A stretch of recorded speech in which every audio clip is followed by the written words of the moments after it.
Dan para ulama membagi turunnya Al-Quran menjadi 3 tahapan.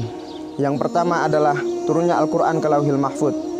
Dan apa saja yang terjadi di Lauhil Mahfud itu hanya Allah Subhanahu wa Ta'ala yang Maha Tahu. Yang kedua adalah proses turunnya Al-Quran dari Lauhil Mahfud ke langit dunia secara serentak. Yang ketiga adalah proses turunnya Al-Quran dari langit dunia kepada Nabi besar Muhammad SAW sedikit demi sedikit sesuai kebutuhan umat dan tuntutan pada zaman itu, dengan tujuan hikmah yang sangat banyak, mempermudah bagi kita untuk menjalankannya. Sahabat Nibros yang dirahmati Allah Subhanahu wa Ta'ala, pernahkah kita bertanya kepada diri kita masing-masing?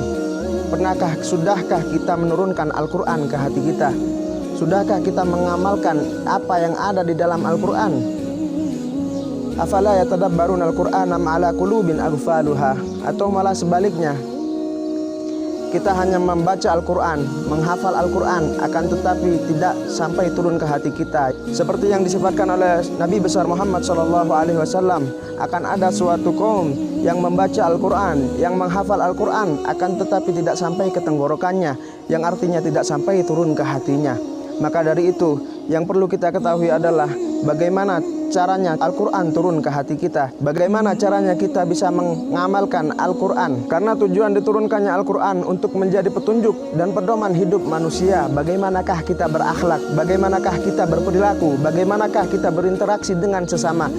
Dan ini semua sudah diatur oleh Allah Subhanahu wa Ta'ala di dalam Al-Quran. Al-Imam Al-Habib Abdullah bin Alawi Al-Haddad mengatakan, Al-Quran diturunkan untuk ditadabburi dan kemudian diterapkan di dalam hidup kita. Seorang mukmin atau seorang muslim jika menerapkan Al-Quran di dalam kehidupannya, maka senantiasa hidupnya akan indah dan mulia. Sebagaimana kita saksikan di dalam diri Rasulullah SAW, ketika Sayyidatuna Aisyah radhiyallahu taala anha ditanya tentang kepribadian Rasulullah SAW, beliau menjawab, kana khuluquhul Quran. Sosok kepribadian Rasulullah SAW adalah Al-Quran, akhlaknya adalah Al-Quran, adabnya adalah Al-Quran.